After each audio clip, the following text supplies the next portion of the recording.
Api di Bukit Menoreh. Cerita, Esa Mintarja. Audiobook, novel silat. Bab 390. Dengan demikian maka keseimbangan pertempuran itu masih saja berlangsung sebagaimana sebelumnya.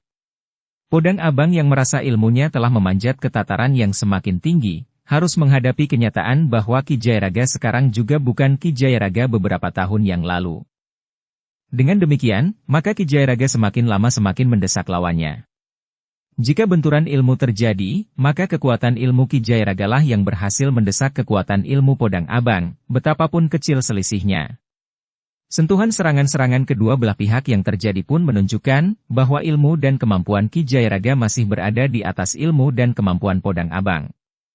Beberapa kali Podang Abang melangkah mengambil jarak. Namun Ki Jayaraga tidak membiarkannya mengambil jarak terlalu jauh. Dengan kemampuannya melontarkan kekuatan ilmunya, Ki Jayaraga telah mengurung Podang Abang, yang selalu berusaha memecahkannya dengan kemampuan ilmunya pula. Namun semakin lama Podang Abang memang menjadi semakin sulit. Ruang geraknya terasa menjadi semakin sempit. Sementara benturan-benturan ilmu yang terjadi telah memberikan isyarat kepadanya, bahwa kemampuannya masih berada di bawah kemampuan ilmu Ki Jayaraga, meskipun hanya selapis tipis.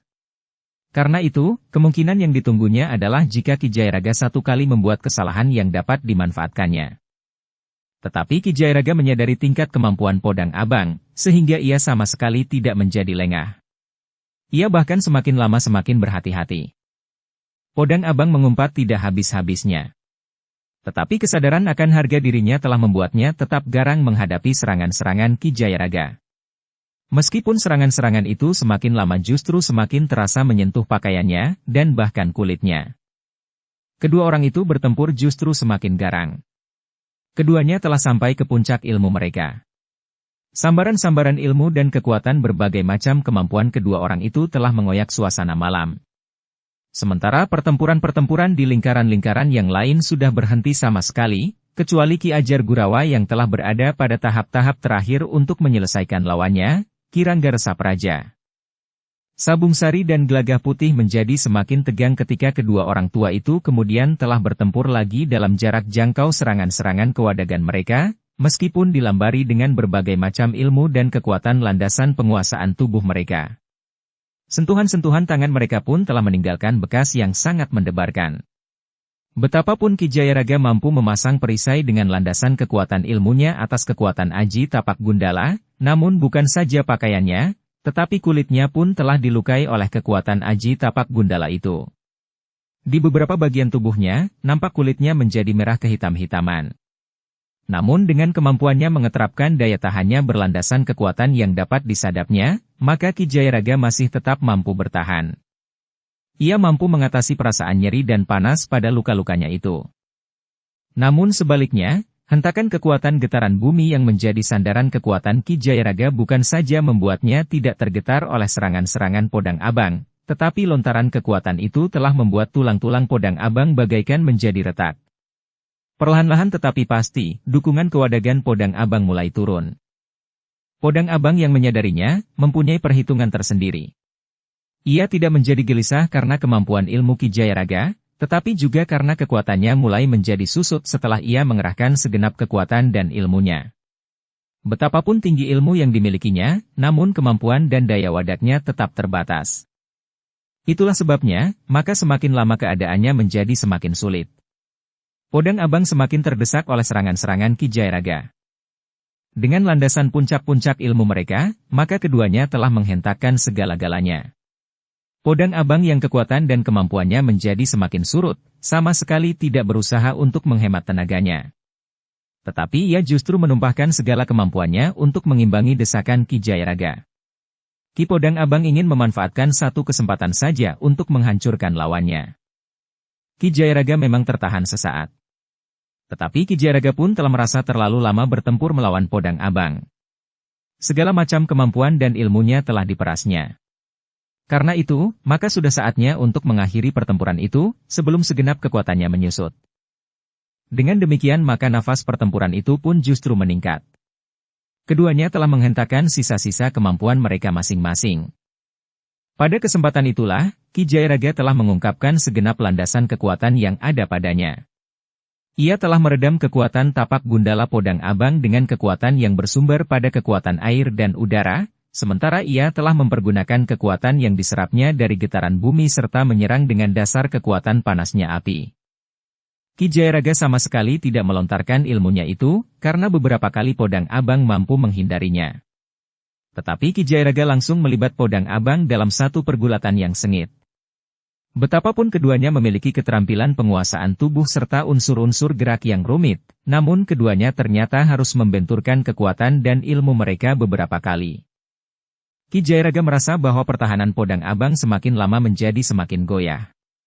Karena itu, serangan-serangannya justru menjadi semakin mendesak. Ketika Ki Jayaraga melihat satu kesempatan terbuka, selagi serangannya sebelumnya hampir saja menyambar keningnya, maka Ki Jayaraga tidak menyia-nyiakan kesempatan itu.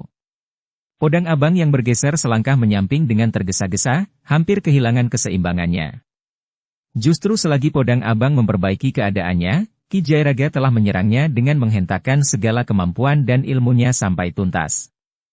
Serangan itu tersalur lewat lontarannya yang meluncur sederas anak panah. Kakinya terjulur lurus mengarah ke dada. Podang Abang melihat serangan itu. Ia mencoba melawannya dengan ilmu tapak gundala. Namun tenaganya sudah jauh berkurang karena wadaknya yang dalam keterbatasan. Namun panasnya ilmu tapak gundala telah diredam oleh kekuatan ilmu Ki Jayaraga. Kebekuan yang dinginnya berlipat dari air yang wayu sewindu, serta hembusan getaran udara yang menukik pada intinya, berhembus dan mendorong dengan hembusan kekuatan yang tidak terlawan, dilandasi dengan kekuatan getaran bumi serta kobaran panasnya api yang mampu mengimbangi panasnya api aji tapak gundala, telah melanda sederas hantaman prahara yang dahsyat. Memukul dada Podang Abang. Benturan ilmu yang dahsyat telah terjadi. Bagaimanapun juga Ki Jayaraga telah terpental selangkah surut. Terasa betapa tubuhnya menjadi panas untuk beberapa saat, sebelum panas itu dapat diredam dengan tuntas. Namun beberapa saat kemudian, maka keadaan pun segera berubah. Ki Jayaraga dengan cepat telah menguasai dirinya sepenuhnya, meskipun sakitnya luka pada kakinya masih terasa menggigit, setelah panasnya diserap sampai batas kebekuan. Namun dalam pada itu, Podang Abang ternyata telah mengalami keadaan yang sangat buruk. Bukan saja kekuatan ilmu lawannya yang menghantamnya, tetapi ilmunya sendiri yang terpental justru telah menusuk ke pusat jantungnya. Podang Abang menyeringai sesaat. Perasaan sakit yang tajam telah menusuk dadanya. Namun kemudian seakan-akan seisi dadanya telah terbakar. Podang Abang tidak sempat berbuat banyak. Ia mencoba menggeliat dan mengatur pernafasannya dengan menyilangkan tangannya di dadanya sambil terbaring diam. Namun ternyata bagian-bagian wadaknya sudah tidak dapat bekerja lagi dengan baik. Karena itu, ketika Ki Jayaraga kemudian tertatih-tatih mendekatinya, Podang Abang masih sempat mengumpat. "Kau benar-benar iblis." Ki Jayaraga sama sekali tidak menjawab. Dipandanginya wajah Podang Abang yang pucat. Kemudian terdengar giginya gemeretak. Podang Abang masih mencoba mengangkat kepalanya dengan sorot mata penuh kebencian. Namun kemudian kepalanya itu telah terhempas kembali ke tanah, dan sebuah tarikan nafas yang sendat telah menutup jalan pernafasannya. Podang Abang pun terkulai untuk selama-lamanya. Ki Jayaraga menarik nafas dalam-dalam. Kemudian dipandanginya sabung sari dan gelagah putih sesaat. Dengan nada rendah ia berkata, "Cara inilah yang telah dipilihnya. Ia menghindari kematian saat orang ini bertempur melawan kalian berdua. Ternyata ia memiliki ilmu yang sangat tinggi," desis Sabung Sari. Ki Jayaraga menarik nafas dalam-dalam. Katanya, "Ilmunya memang sudah meningkat. Kesalahannya adalah bahwa ia tidak memperhitungkan bahwa orang lain juga telah meningkatkan ilmunya pula. Ilmu apinya sangat mendebarkan," desis Gelagah Putih. "Tapak Gundala," desis Ki Jayaraga. "Ilmu itu tidak dipergunakannya ketika ia melawan kami berdua," berkata Gelagah Putih kemudian. Ki Jayaraga mengerutkan keningnya. Ia tidak tahu sepenuhnya apa saja yang telah terjadi pada saat itu. Namun katanya, mungkin ia mempergunakan dalam wujudnya yang lain. Tetapi ia pun sadar, bahwa ilmu tapak gundala pun tidak akan dapat mengalahkan kalian berdua. "Kami tidak akan mampu mengimbanginya," sahut Gelagah Putih. "Itulah kelemahan kalian berdua," berkata Ki Jayaraga kemudian. "Kalian kurang menyadari akan kemampuan diri. Mungkin menjadi kebiasaan kalian merendahkan diri, sebagaimana dilakukan oleh Agung Sedayu. Tetapi Agung Sedayu adalah seorang yang tidak dapat diperbincangkan. Ia seorang yang justru menjadi tidak wajar karena tingkat ilmunya yang sangat tinggi. Hanya 1-2 orang yang dapat mengimbanginya. Mungkin Panembahan Senapati, atau mungkin Kanjeng Adipati-Pati. Orang tua itu berhenti sejenak sambil memandang tubuh Podang Abang. Kemampuan kalian berada jauh di atas kemampuan Podang Abang jika kalian bergabung. Bahkan kalian masing-masing sudah pantas untuk ditempatkan di antara kami. Hanya karena umur kalian yang masih muda, maka kalian selalu merasa berada di bawah tataran ilmu orang-orang tua. Gelagah Putih memiliki kemampuan yang mempunyai landasan rangkap. Landasan ilmu itu sendiri, serta landasan getaran kekuatan yang kau peroleh dari Raden Rangga. Di samping itu kau memiliki penguasaan tubuh dan keterampilan yang jarang ada duanya. Paduan ilmu, kekuatan kewadagan dan keterampilan penguasaan tubuhmu merupakan kekuatan utuh yang sangat besar. Sementara itu, Angger Sabungsari yang memiliki lontaran ilmu lewat sorot matanya yang menjadi matang, juga mempunyai kelebihan. Ilmu yang dipancarkan lewat sorot mata sebagaimana Agung Sedayu itu mempunyai luas sapuan yang lebih besar dari lontaran ilmu yang setingkat. Tetapi Agung Sedayu mempunyai landasan ilmu yang tidak terhitung jumlahnya, desis Sabungsari. Tetapi di antaranya mempunyai kesamaan dengan ilmu Angger Sabungsari, jawab Ki Jayaraga. Sabungsari dan Gelagah Putih termangu-mangu. Mungkin yang dikatakan oleh Ki Jayaraga itu benar. Justru karena mereka merasa masih muda, maka mereka justru kurang yakin akan kemampuan dan ilmu yang telah mereka kuasai. Sementara itu, ternyata bahwa Ki Ajar Gurawa benar-benar telah menguasai lawannya. Ki Ranggar Sapraja yang semakin sering dikenai oleh serangan-serangan Ki Ajar Gurawa menjadi semakin tidak berdaya. Perasaan sakit telah mencekam seluruh tubuhnya. Nyeri dan pedih oleh luka-luka yang ditimbulkan oleh serangan Ki Ajar Gurawa terasa di mana-mana. Tulang-tulangnya pun seakan-akan telah retak di setiap sendi-sendinya. Karena itu, maka Ki Ranggar Sapraja itu pun akhirnya tidak mampu lagi bertahan lebih lama. Serangan-serangan Ki Ajar berikutnya telah mendorongnya semakin surut, sehingga akhirnya Ki Rangga itu pun menjadi sangat sulit untuk mempertahankan keseimbangannya. Tubuhnya yang lemah tidak berdaya sama sekali untuk menahan serangan-serangan Ki Ajar yang menentukan. Sehingga akhirnya Ki Rangga itu pun telah jatuh terkulai dengan lemahnya. Untunglah bahwa Ki Ajar Gurawa pun mampu menahan diri.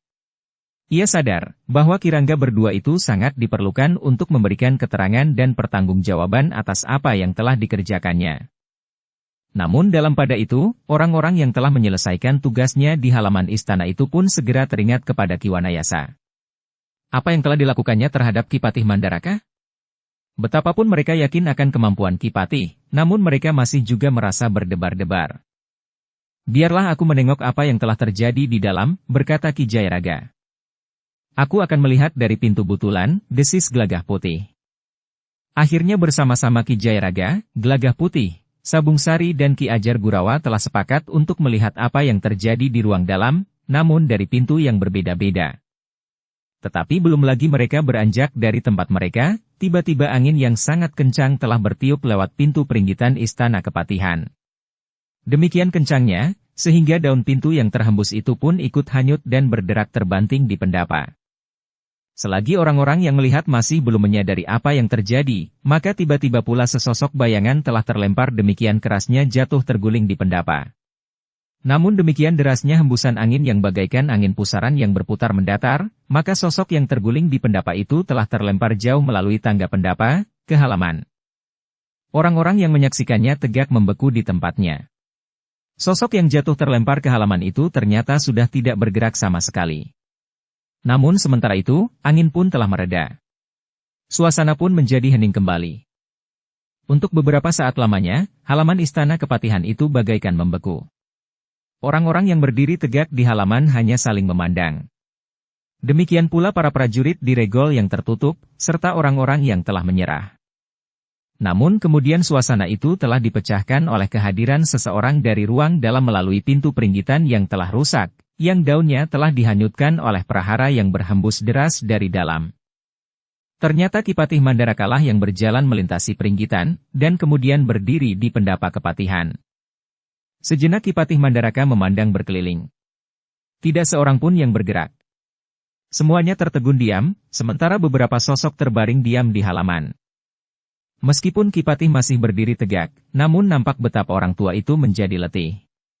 Agaknya Kipatih pun telah mengerahkan segenap ilmu dan kemampuannya untuk menghadapi Ki Wanayasa. Beberapa saat kemudian, maka Kipatih pun telah melangkah menuruni tangga pendapa. Sekilas ia sempat berpaling, memperhatikan bagian yang pecah dari tangga pendapa yang dihantam oleh kekuatan ilmu Gelagah Putih.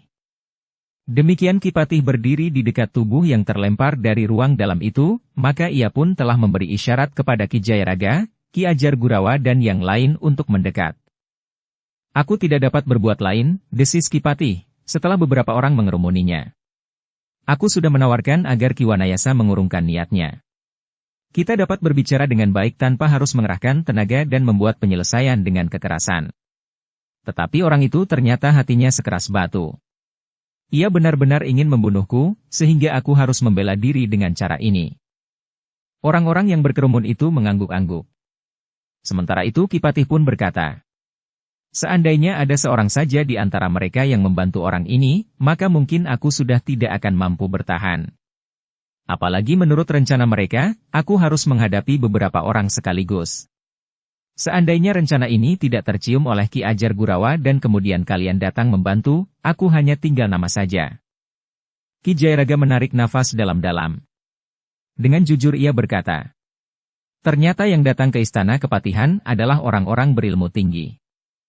Ya, berkata Kipatih. Namun kemudian sambil memandang berkeliling ia berkata, tetapi ternyata semua sudah tidak berdaya. Aku hanya dapat mengucapkan terima kasih kepada kalian. Kami juga mempunyai kepentingan dengan mereka, berkata Ki Jayaraga. Terutama dengan Podang Abang.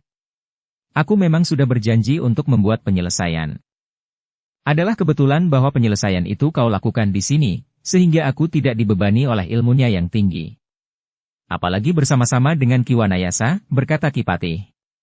Namun kemudian ia pun bertanya. Di mana Ki Wirayuda? Gelagah Putih pun kemudian telah dengan tergesa-gesa mendekati Ki Wirayuda yang duduk dengan lemahnya. Namun ia sempat mengobati sebagian dari luka-lukanya. Sementara ia sama sekali tidak meletakkan pedangnya. Kipatih menanyakan Ki Wirayuda, berkata Gelagah Putih. Ternyata Ki Wirayuda sudah menjadi semakin lemah. Karena itu, maka ia pun menjawab. Aku ada di sini. Aku tidak mempunyai tenaga lagi untuk menghadap. Namun Ki Wirayuda memang tidak perlu menghadap. Kipatih Mandaraka bersama beberapa orang yang lain telah mendekatinya. Ternyata kita memerlukan perawatan dengan cepat, berkata Kipatih. Dengan isyarat, Kipatih pun kemudian memanggil beberapa orang prajurit. Diperintahkannya untuk memanggil seorang tabib yang dianggap memiliki ilmu yang tinggi. Tabib yang sering dipanggil menghadap Kipatih Mandaraka jika ia memerlukan. Cepat. Beberapa orang memerlukan perawatan segera. Di antaranya Ki Wirayuda. Perintahku, tabib itu supaya membawa pembantunya sebanyak-banyaknya, berkata Kipatih. Sejenak kemudian, maka 4 orang prajurit telah meninggalkan Kepatihan. Rumah tabib itu memang tidak terlalu jauh dari istana Kepatihan. Kipatih pun kemudian telah memerintahkan beberapa orang prajurit yang ada di halaman dan di sekitar istana untuk mengumpulkan para tawanan. Kemudian membagi tugas. Sebagian dari mereka harus mengumpulkan kawan-kawan mereka yang telah gugur dan telah terluka. Sedangkan para tawanan yang tenaganya masih cukup kuat, diperintahkan untuk mengumpulkan kawan-kawan mereka yang telah gugur dan telah terluka untuk mendapat perawatan, termasuk Ki Ranggara Sapraja, Ki Ranggara Nawandawa dan Ki Dipacala. Sedangkan Podang Abang, Truna Patrap dan para rubah hitam serta yang terbunuh lainnya, telah disatukan di sebelah pendapa bersama tubuh Ki Wanayasa. Ternyata Kipatih tidak sempat menceritakan apa yang telah terjadi. Ia lebih sibuk memperhatikan mereka yang telah gugur dan terluka, sementara yang lain pun merasa segan untuk menanyakannya. Namun kemudian, setelah orang-orang itu berkesempatan untuk melihat bagian dalam istana Kepatihan, barulah mereka dapat menduga, apakah yang telah terjadi. Bagian dalam istana itu benar-benar telah hancur. Meskipun dindingnya masih berdiri tegak, namun peralatan yang ada benar-benar telah lebur. Dengan demikian, maka orang-orang itu dapat menduga bahwa telah terjadi pertempuran yang sangat seru di ruang dalam. Tetapi yang Gelagah Putih dan beberapa orang yang lain tidak mengerti, kenapa lontaran-lontaran ilmu kedua orang yang bertempur di ruang dalam itu tidak merusakkan dinding. Sementara itu, sentuhan kekuatan ilmu Gelagah Putih telah memecahkan sebagian dari tangga pendapa. Tentu ilmu yang jarang ada duanya, berkata Gelagah Putih di dalam hatinya. Ketika fajar kemudian menyingsing, maka para prajurit dan para tawanan masih sibuk mengumpulkan orang-orang yang terluka dan yang telah terbunuh di medan pertempuran. Baik para prajurit, maupun orang-orang yang telah menyerang istana kepatihan itu. Kirangga Sapraja dan Kirangga Ranawandawa mendapat perawatan yang khusus untuk menyelamatkan nyawa mereka. Keduanya adalah orang penting yang akan dapat menjadi jalur keterangan tentang orang-orang yang telah menyerang istana kepatihan itu. Demikian pula di Pacala, yang dianggap akan dapat menjadi sumber keterangan pula. Sedangkan Ki Wirayuda yang telah mendapat pengobatan telah menjadi semakin baik. Darahnya memang cukup banyak mengalir meskipun luka-lukanya sebagian berwujud luka bakar. Ketika kemudian matahari terbit, Ki Patih dan para pemimpin prajurit yang bertugas di kepatihan serta anggota Gajah Liwung telah berkumpul di pendapa. 10 orang prajurit sandi dalam tugas khusus yang ditunjuk oleh Ki Wirayuda, ternyata 2 orang di antaranya terluka parah. Seorang telah gugur. Sedangkan anggota Gajah Liwung selamat, tetapi 2 orang terluka agak parah, Rumeksa dan Pranawa. Namun luka-luka mereka tidak sampai membahayakan jiwa mereka. Apalagi setelah dengan cepat mendapat pengobatan. Baru ketika matahari telah terbit serta persoalan yang timbul di kepatihan itu selesai, maka berita tentang pertempuran itu telah menjalar. Namun Ki Patih sendiri, bersama Sabung Sari dan Gelagah Putih, di samping 3 orang prajurit yang bertugas di kepatihan, telah berpacu menuju ke istana Panembahan Senapati untuk memberikan laporan. Di sepanjang jalan, Gelagah Putih sempat bertanya, bagaimana jika tiba-tiba orang-orang itu merubah rencana mereka dan menyerang istana Panembahan Senapati? Di istana Panembahan Senapati pun telah disiapkan sekelompok pengawal yang kuat. Di antara mereka terdapat para pangeran, yang akan dapat menyelesaikan persoalan. Apalagi Panembahan Senapati sendiri adalah seorang yang memiliki ilmu yang sangat tinggi. Jumlah prajurit pengawal pun telah berlipat, sejak aku memberikan isyarat tentang kemungkinan yang tidak diharapkan akan dapat terjadi di kepatihan, jawab Ki Patih Mandaraka. Lalu katanya pula, semuanya dilakukan dengan diam-diam pula. Namun sejak semula aku telah mempunyai dugaan yang keras, bahwa serangan itu akan datang kemari. Gelagah Putih mengangguk-angguk. Sementara Ki Patih berkata dengan nada rendah. Di luar istana Panembahan Senapati telah disiapkan 2 orang penghubung berkuda. Seandainya serangan itu dirubah dan menuju ke istana Panembahan Senapati, maka 2 orang penghubung itu tentu akan menghubungi aku, sehingga kita akan dapat pergi ke istana. Setidak-tidaknya sebagian dari kita. Ki Patih berhenti sejenak. Lalu, ternyata mereka benar-benar datang ke kepatihan. Gelagah Putih tidak sempat bertanya lagi. Mereka telah memasuki pintu gerbang halaman istana. Dengan demikian maka mereka pun telah berloncatan turun, langsung menghadap Panembahan Senapati. Dengan cukup terperinci Ki Patih Mandaraka telah memberikan laporan, apa yang telah terjadi di istana kepatihan. Panembahan Senapati mendengarkan laporan itu dengan sungguh-sungguh. Dengan nada dalam ia bertanya. Jadi kedua orang Rangga itu masih tetap hidup? Aku sudah berpesan kepada tabib yang merawat agar keduanya mendapat perhatian terbanyak, di samping Ki Wirayuda yang ternyata juga terluka parah, jawab Ki Patih Mandaraka. Panembahan Senapati mengangguk-angguk. Kepada Sabung Sari dan Gelagah Putih pun Panembahan Senapati mengucapkan terima kasih pula. Demikianlah. Setelah semua laporannya diterima, maka Ki Patih pun segera mohon diri. Ia harus membenahi kepatihan. Bukan saja pengawalannya, tetapi juga istana kepatihan yang menjadi porak-poranda. Hari itu, Ki Patih terpaksa memanggil beberapa orang undhagi untuk memperbaiki istana kepatihan. Dalam pada itu, Mataram pun telah menjadi gempar. Setiap orang berbicara tentang rencana yang gila beberapa orang bersama kelompoknya untuk merampok istana kepatihan. Orang-orang itu tidak begitu mengerti latar belakang yang sebenarnya dari perampokan yang meskipun sudah diperhitungkan dengan baik, namun masih juga gagal. Bagi orang kebanyakan, yang terjadi itu semata-mata adalah kegilaan sebuah kelompok yang menganggap bahwa mereka akan dapat merampok kepatihan sebagaimana yang mereka lakukan di rumah orang-orang kaya. Tentu mereka pula yang sebelum ini melakukan perampokan-perampokan yang berani di kota raja, berkata setiap orang yang satu dengan yang lain. Dalam pada itu, ketika para petugas sandi yang dikirim keluar kota kembali dari tugas mereka, maka mereka menemukan Ki Wirayuda sedang terluka parah, terbaring di bawah perawatan seorang tabib yang khusus di rumahnya. Kenapa Ki Wirayuda mengirimkan kami keluar? Sebenarnya kami akan merasa senang sekali bertempur bersama Ki Wirayuda, berkata salah seorang perwira dari pasukan Sandi. Ki Wirayuda yang terluka cukup parah itu masih dapat tersenyum. Katanya, kau tentu tahu maksudnya. Jika aku tidak mengirimmu keluar kota, maka kedua orang Rangga itu tidak akan terjebak bersama-sama dengan orang-orang penting dalam kelompoknya. Perwira prajurit Sandi itu pun tersenyum. Sambil mengangguk-angguk ia berkata, ya, aku mengerti. Tetapi kenapa bukan orang lain yang harus pergi, dan menempatkan aku bersama Ki Wirayuda di Kepatihan? Ki Wirayuda tidak menjawab. Ia hanya tersenyum saja sambil mengusap bagian tubuhnya yang terluka. Namun Ki Wirayuda menyeringai menahan pedih yang masih saja mencengkam tubuhnya. Perwira itu pun kemudian minta diri sambil berkata, baiklah. Ki Wirayuda harus banyak beristirahat. Ki Wirayuda masih juga mencoba tersenyum sambil berdesis.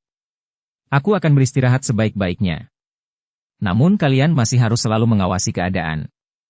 Mungkin ada sisa persoalan yang belum diselesaikan dengan tuntas. Serahkan kepada kami. Ki Wirayuda jangan memikirkan apapun juga, agar luka-luka itu lekas sembuh, jawab perwira itu.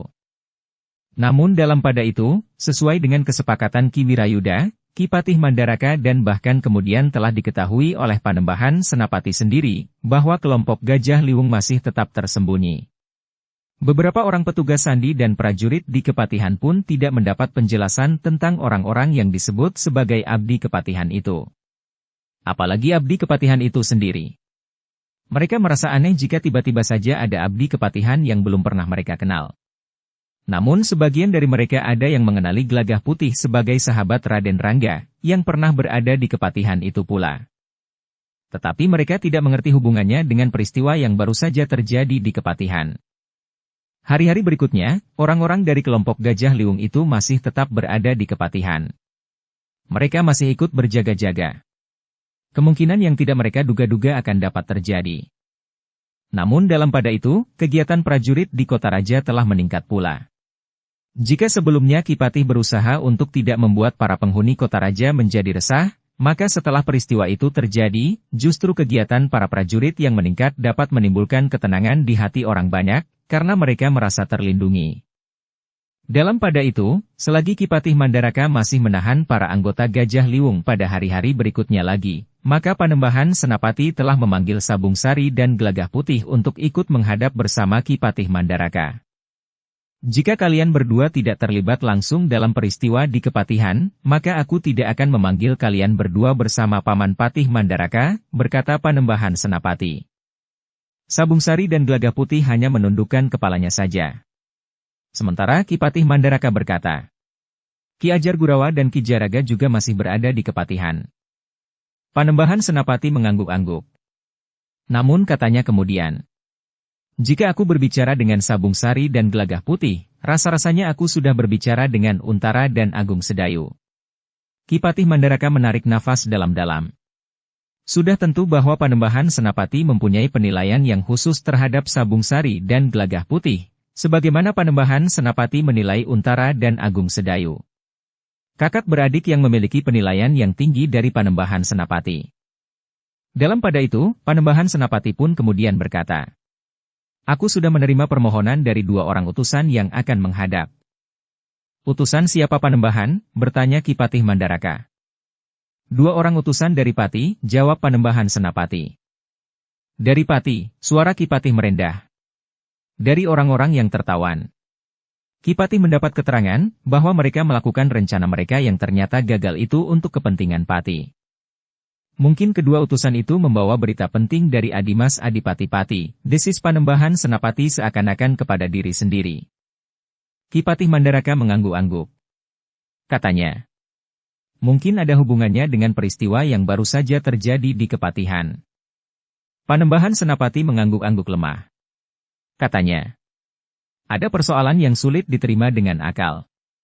Aku tetap tidak yakin bahwa Adimas Adipati Pati melakukan langkah-langkah seperti itu. Menurut orang-orang yang dalang ke Kepatihan, mereka memang bukan utusan Kanjeng Adipati Dipati. Mereka berbuat atas kehendak mereka sendiri, karena mereka ingin memberikan pengabdian yang pantas bagi Pati dan bagi Kanjeng Adipati, sahut Ki Patih Mandaraka. Mungkin mereka benar. Mereka adalah orang-orang yang mempunyai pamrih yang besar. Namun jangan lupa, bahwa di antara mereka tentu terdapat orang-orang yang benar-benar ingin merampok istana kepatihan. Mungkin baru kali ini istana kepatihan telah dirampok orang. Mereka mengira bahwa di istana kepatihan tentu terdapat emas dan permata. Bahkan mungkin mereka mengira bahwa tiang-tiang di ruang dalam dilapisi dengan emas dan diberi permata di ukirannya, atau setidak-tidaknya logam-logam berharga lainnya. Mereka mungkin mengira bahwa di dalam istana terdapat lampu-lampu minyak dan gelupak, benda berharga lainnya, desis Panembahan Senapati. Ki Patih Mandaraka mengangguk-angguk mengiyakan.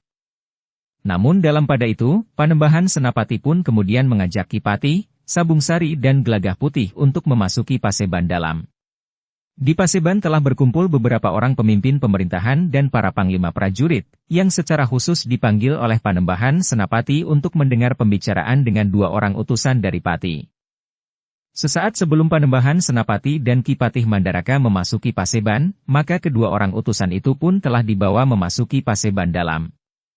Sabung Sari dan Gelagah Putih pun mendapat kesempatan untuk ikut duduk di Paseban meskipun di belakang sekali, sesuai dengan tataran kedudukan dan kepangkatan dari mereka yang hadir. Memang tidak begitu banyak orang yang hadir di Paseban dalam, karena pertemuan itu memang agak khusus, sehingga tidak semuanya yang terbiasa hadir di Paseban luar ikut dalam pertemuan itu. Dalam pertemuan itu, Panembahan Senapati dengan resmi akan menerima kedua orang utusan dari Pati dan mendengarkan pesan-pesan yang mereka bawa dari Kanjeng Adipati di Pati.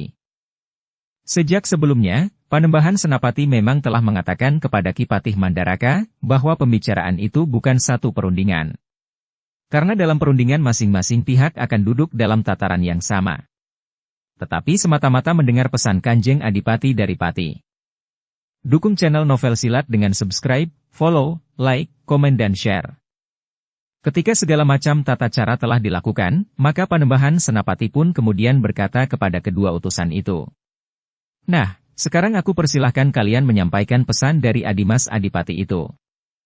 Ampun Panembahan, berkata salah seorang dari kedua orang utusan itu. Peristiwa yang terjadi di Kepatihan Mataram telah didengar oleh Kanjeng Adipati. Dengan segera Kanjeng Adipati telah memanggil para pemimpin pemerintahan di Pati serta para senapati dan tumenggung. Setelah dibicarakan dengan mendalam, maka akhirnya Kanjeng Adipati mengambil kesimpulan, bahwa orang-orang yang melakukan tindakan kotor itu sama sekali tidak ada hubungannya dengan Kanjeng Adipati. Panembahan Senapati mengangguk-angguk. Katanya, aku memang yakin, bahwa yang terjadi tentu bukan karena perintah Adimas Adipati. Aku percaya akan hal itu. Orang-orang yang kemudian tertangkap hidup-hidup mengaku, bahwa mereka melakukannya atas kehendak mereka sendiri.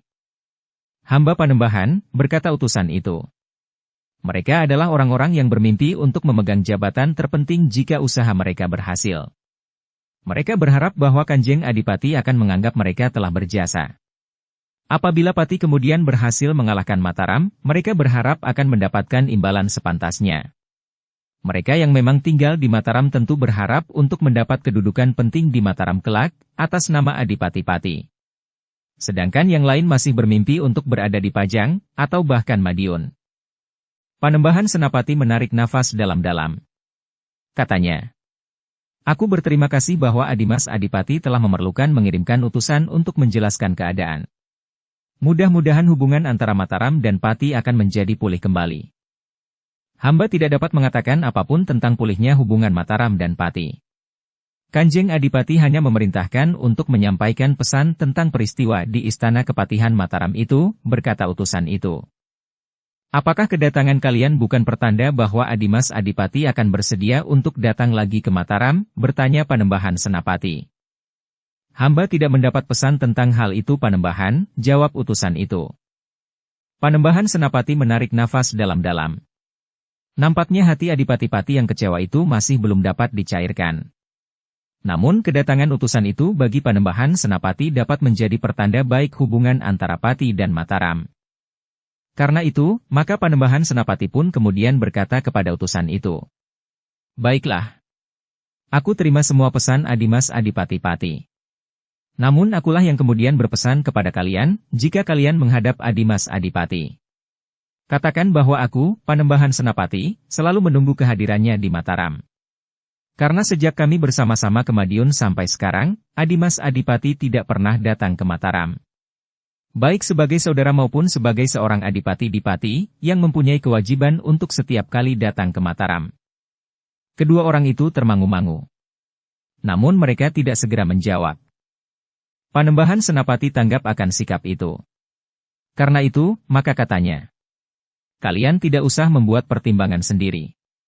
Sebagaimana kalian datang menyampaikan pesan Adimas Adipati, maka demikian pula kalian menyampaikan pesanku kepada Adimas Adipati. Kedua utusan itu mengangguk hormat. Hampir berbareng mereka menjawab. Hamba Panembahan. Bagaimanapun juga, bahwa Adimas Adipati-Pati mengirim kalian sekarang ini, sudah merupakan satu pertanda baik bagiku. Dengan demikian Adimas Adipati tidak benar-benar melupakan aku. Hamba Panembahan, desis keduanya hampir berbareng pula. Nah, pesan apa lagi yang akan kalian sampaikan? Bertanya Panembahan Senapati. Keduanya termangu-mangu sejenak. Namun seorang di antara mereka berkata, tidak ada lagi Panembahan. Pesan Kanjeng Adipati sudah kami sampaikan semuanya sampai tuntas. Baiklah.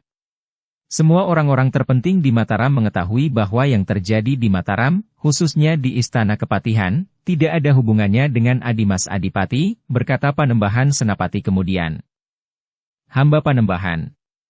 Hamba mengucapkan terima kasih atas nama Kanjeng Adipati, bahwa Panembahan telah mengizinkan hamba untuk menyampaikan pesan Kanjeng Adipati di hadapan para pemimpin di Mataram, desis seorang di antara keduanya. Panembahan Senapati tersenyum. Namun kemudian katanya, bukankah dengan demikian aku tidak perlu memberitahukan kepada mereka, karena mereka telah mendengar langsung dari kalian. Bahkan tidak akan ada salah paham, kelebihan atau kekurangannya. Kedua utusan itu pun mengangguk dalam-dalam penuh hormat. Namun beberapa saat kemudian, maka kedua orang utusan itu pun telah mohon diri. Kalian akan bermalam di Mataram malam ini, berkata Panembahan Senapati. Besok baru kalian akan kembali. Tetapi kedua utusan itu berniat untuk kembali hari itu juga, sehingga akhirnya Panembahan Senapati pun telah melepasnya. Sepeninggal kedua utusan itu, Panembahan Senapati tidak membuat ulasan apapun juga. Panembahan hanya menegaskan pernyataan kedua utusan itu, bahwa yang terjadi di Istana Kepatihan sama sekali tidak ada hubungannya dengan langkah-langkah yang diambil oleh Kanjeng Adipati-Dipati terhadap Mataram. Aku tahu bahwa Adimas Adipati adalah seorang kesatria yang tegar dalam sikap dan pendiriannya.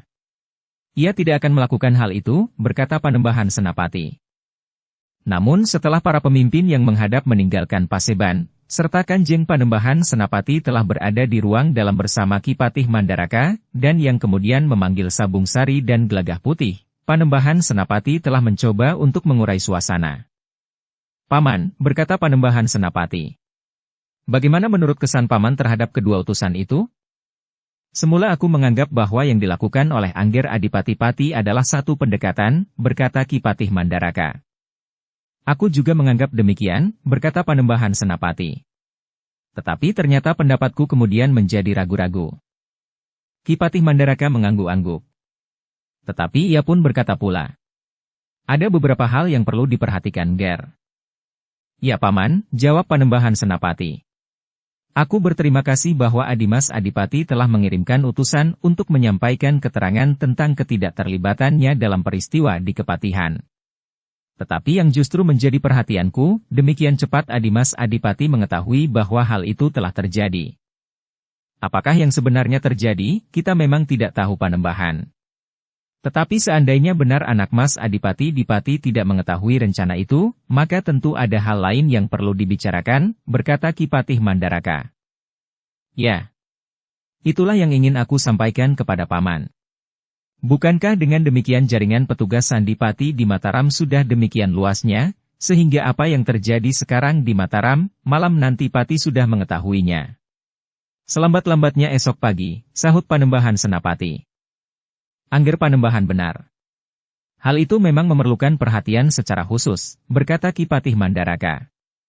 Selebihnya, aku meragukan apakah anak Mas Adipati-Pati masih bersedia untuk datang ke Mataram. Panembahan Senapati mengangguk-angguk.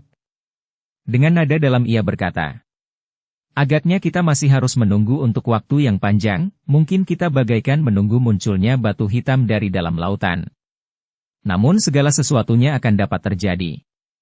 Bahwa ia mengirimkan utusan ke Mataram, berarti bahwa ia masih setidak-tidaknya mengakui kehadiranku di sini, meskipun hal itu dianggap tidak ada hubungannya dengan kedudukan Adimas Adipati.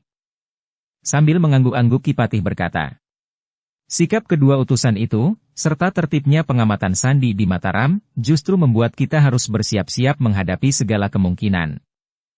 Baiklah Paman, berkata Panembahan Senapati kemudian. Aku percaya kepada kemampuan berpikir dan ketajaman Panggraita Ki Wirayuda. Sesudah ia sembuh, maka kita akan berbicara dengan orang itu. Apakah yang sebaiknya kita lakukan? Mungkin kita akan berbicara juga dengan para senapati yang berada di luar lingkungan. Mungkin Untara di Jati Anom, mungkin Agung Sedayu di Tanah Perdikan Menoreh, atau senapati yang lain, serta para adipati. Ki Patih mengangguk-angguk. Namun Panembahan Senapati masih berkata lagi, khusus tentang Kota Raja. Namun yang perlu juga diperhatikan adalah keadaan Kota Raja ini sendiri, Paman. Jika gerombolan yang besar itu telah dihancurkan, maka kelompok-kelompok kecil dari orang-orang yang tidak bertanggung jawab itu akan tumbuh lagi. Mungkin mereka tidak mempunyai niat tertentu, tetapi kehadiran mereka akan dapat meresahkan rakyat Mataram, khususnya di Kota Raja ini. Ki Patih mengangguk-angguk pula. Katanya, ya Panembahan. Dan karena itu, maka kehadiran Sabung Sari dan Gelagah Putih masih kita perlukan.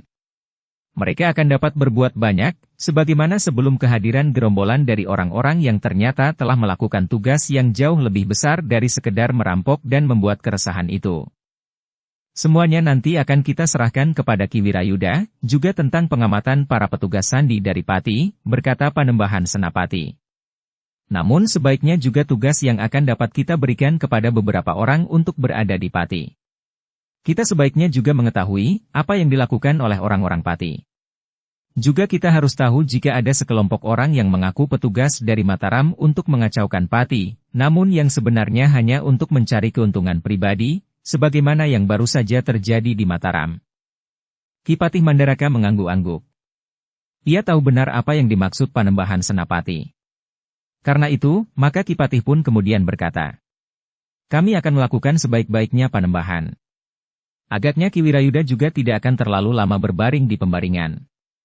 Kemauannya untuk tetap melakukan tugasnya mendorongnya untuk lebih cepat sembuh. Demikianlah, setelah terjadi pembicaraan beberapa saat lagi, serta memberikan pesan kepada Sabung Sari dan Gelagah Putih, maka Panembahan Senapati telah memperkenankan Ki Patih Mandaraka kembali ke Kepatihan bersama Sabung Sari dan Gelagah Putih, karena masih banyak yang harus dikerjakan oleh Ki Patih Mandaraka di Istana Kepatihan yang masih dalam perbaikan itu. Sementara itu, Ki Rangga Ranawandawa dan Ki Rangga Resapraja masih berada dalam perawatan. Namun keduanya telah dijaga sebaik-baiknya oleh para prajurit pilihan, sebagaimana Ki Dipacala. Mereka adalah orang-orang terpenting yang akan dapat banyak memberikan keterangan tentang jaringannya di Mataram. Namun dalam pada itu bahwa keduanya diketahui masih hidup, telah menjadi isyarat, orang-orang yang berhubungan dengan mereka segera bersiap-siap menghadapi segala kemungkinan. Ketika kemudian Ki Patih Mandaraka, Sabung Sari dan Gelagah Putih telah berada di Kepatihan, maka mereka telah berbicara pula dengan para anggota Gajah Liwung yang lain, bahwa masih diperlukan kehadiran mereka di Mataram. Karena menurut perhitungan, setelah gerombolan yang besar itu dapat dihancurkan, maka anak-anak muda yang tidak bertanggung jawab itu akan segera mengambil alih kekosongan itu untuk tampil dengan kenakalan-kenakalan, yang kadang-kadang memang menimbulkan keresahan. Apakah kalian masih juga mempergunakan nama Gajah Liwung? Bertanya Ki Patih Mandaraka. Ya Ki Patih, jawab Sabung Sari. Tetapi sebagaimana kau ketahui, nama Gajah Liwung telah dinodai oleh gerombolan yang telah berusaha merampok dan membunuh di Istana Kepatihan, berkata Ki Patih Mandaraka kemudian. Apakah kehadiran kalian dengan nama Gajah Liwung tidak justru akan menyulitkan kalian? Tetapi masih harus diumumkan, bahwa kelompok Gajah Liwung yang sebenarnya bukanlah gerombolan yang ganas itu. Mereka dengan sengaja telah mengacaukan nama Gajah Liwung yang sebelumnya mulai mendapat kepercayaan orang banyak. Jika hal itu diketahui oleh orang-orang Mataram, maka yang hadir kemudian tentu diterima sebagai kelompok Gajah Liwung yang asli, jawab Sabung Sari. Tetapi apakah dengan demikian tidak memperkecil arti kelompok Gajah Liwung? Bahkan kelompok itu tidak berdaya karena kehadiran gerombolan Gajah Liwung yang lain, bertanya Ki Patih pula. Setiap orang tentu akan dapat menilai bahwa yang menamakan diri gerombolan Gajah Liwung adalah satu kekuatan yang sangat besar, karena kekuatan itu telah berani berusaha merampok istana Kepatihan, jawab Sabung Sari. Ki Patih mengangguk-angguk. Katanya, baiklah, jika kalian masih mantap mempergunakan nama kelompok Gajah Liwung. Kalian akan segera bangkit kembali jika keadaan memerlukan. Tetapi kita memang masih harus menunggu. Sabung Sari dan para anggota kelompok Gajah Liwung yang diperbanyak dengan Ki Ajar Gurawa dan kedua orang muridnya, mohon agar mereka diperkenankan untuk menunggu di sarang mereka. Ternyata Ki Patih Mandaraka tidak berkeberatan, sambil menunggu keadaan kesehatan Ki Wirayuda. Jika ada sesuatu yang penting, aku akan memberitahukan kepada kalian, berkata Ki Patih Mandaraka. Namun para anggota kelompok Gajah Liwung itu masih bermalam semalam lagi di Kepatihan. Waktu itu dipergunakan oleh Ki Jairaga, Sabung Sari dan Gelagah Putih untuk menemui Ki Wirayuda yang terluka. Selain sekedar menengoknya atas nama seluruh anggota Gajah Liwung, maka mereka pun telah mohon diri pula, untuk kembali ke tempat tinggal mereka di luar kota. Baiklah. Kita akan selalu melakukan hubungan. Dalam keadaan yang penting, aku akan mengirimkan petugas untuk menghubungi kalian, berkata Ki Wirayuda. Demikianlah, setelah semalam lagi mereka bermalam di istana Kepatihan, maka di keesokan harinya, anggota Gajah Liwung itu sudah meninggalkan istana Kepatihan. Tetapi mereka tidak berjalan bersama-sama sehingga akan dapat menarik perhatian orang banyak. Tetapi mereka berjalan antara 2 atau 3 orang di setiap kelompok kecil. Dengan demikian, maka mereka sama sekali tidak menarik perhatian orang. Meskipun orang yang bernama Podang Abang yang akan dapat mengenali Sabung Sari dan Gelagah Putih telah tidak ada lagi. Kepada Ki Ajar Gurawa dan Ki Jairaga, Ki Patih telah secara khusus mengucapkan terima kasihnya. Ki Ajar telah berhasil memecahkan rencana sandi gerombolan Ki Wanayasa, sementara Ki Jairaga telah berhasil mengakhiri bayangan Podang Abang yang membuat kota raja menjadi suram. Malam itu, para anggota kelompok Gajah Liwung telah berkumpul di sarang mereka. Untuk beberapa saat mereka dapat beristirahat sambil menunggu perkembangan keadaan.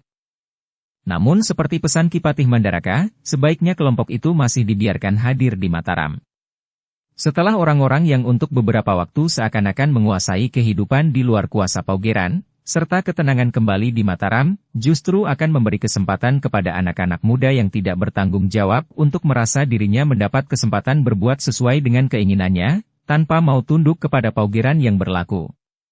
Meskipun landasannya berbeda dengan gerombolan yang telah dihancurkan, tetapi keduanya sama-sama menimbulkan keresahan. Anak-anak muda itu akan kembali melakukan petualangan yang kerdil. Kebanggaan diri dengan keberanian melanggar Paugeran, dengan landasan cakrawala penglihatan yang sempit. Sementara anak-anak muda yang lain sedang mempersiapkan diri untuk melakukan kerja-kerja yang besar bagi Mataram. Mudah-mudahan kenakalan yang tidak berarti sama sekali itu tidak akan terjadi lagi, desis Sabung Sari. Karena masih banyak yang harus dilakukan oleh anak-anak muda selain mengganggu ketenangan, mengotori kota raja dan menyakiti dirinya sendiri dengan perkelahian-perkelahian yang tidak berarti.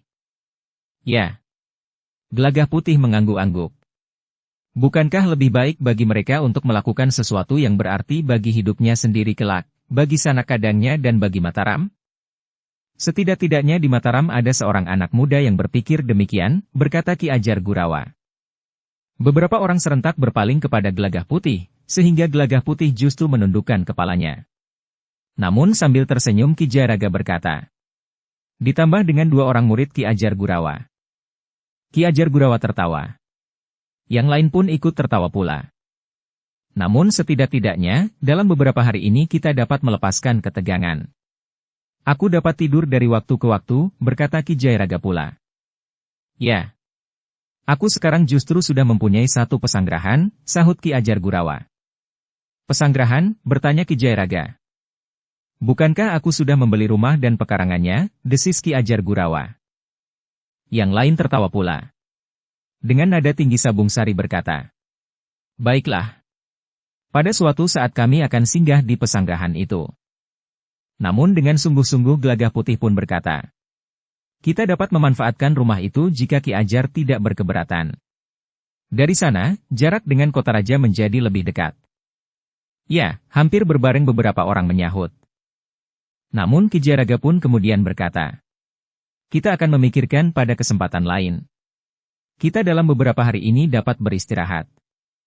Sebenarnya lah kelompok Gajah Liwung yang memang merasa letih itu ingin beristirahat barang 2-3 hari, sambil menunggu perkembangan keadaan kota raja, serta perkembangan kesehatan Ki Wirayuda. Yang kemudian akan mereka hadapi agaknya bukan saja kenakalan anak-anak muda yang tidak bertanggung jawab, tetapi juga jaringan petugas sandi dari Kadipaten Pati, yang agaknya masih belum diketemukan cara untuk memulihkan hubungannya kembali dengan Mataram. Demikianlah. Selagi anggota Gajah Liwung sempat beristirahat, di tanah perdikan menoreh, Rara Wulan masih tetap menempa dirinya di bawah bimbingan Sekar Mirah, di samping usaha Sekar Mirah untuk meningkatkan dirinya sendiri. Sementara itu Agung Sedayu pun berusaha juga membantu membimbing Rara Wulan, namun juga menuntun Sekar Mirah meningkatkan ilmunya. Meskipun Agung Sedayu dan Sekar Mirah memiliki landasan ilmu yang berbeda, tetapi tingkat kemampuan ilmu Agung Sedayu yang sangat tinggi itu seakan-akan telah meliputi segala macam ilmu kanuragan. Dengan cepat Agung Sedayu menguasai landasan ilmu orang lain, dan bahkan mengembangkannya, meskipun arahnya mungkin agak berbeda dengan mereka yang meningkatkan ilmunya secara murni dari perguruan sendiri. Demikian pula Sekar Mirah yang berguru kepada Ki Sumangkar, yang mempunyai aliran ilmu sama dengan Macan Kepatihan yang gagal merebut Sangkal Putung, setelah perang antara Pajang dan Jipang selesai. Namun dengan tuntunan Agung Sedayu, maka perkembangan ilmu Sekar Mirah tentu akan berbeda dengan orang lain yang mempunyai landasan ilmu yang sama. Namun sebenarnya lah Sekar Mirah justru memiliki ilmu secara khusus yang semakin meningkat, sementara unsur-unsur gerak dari landasan ilmunya masih juga nampak mewarnai ilmunya yang sudah berkembang itu.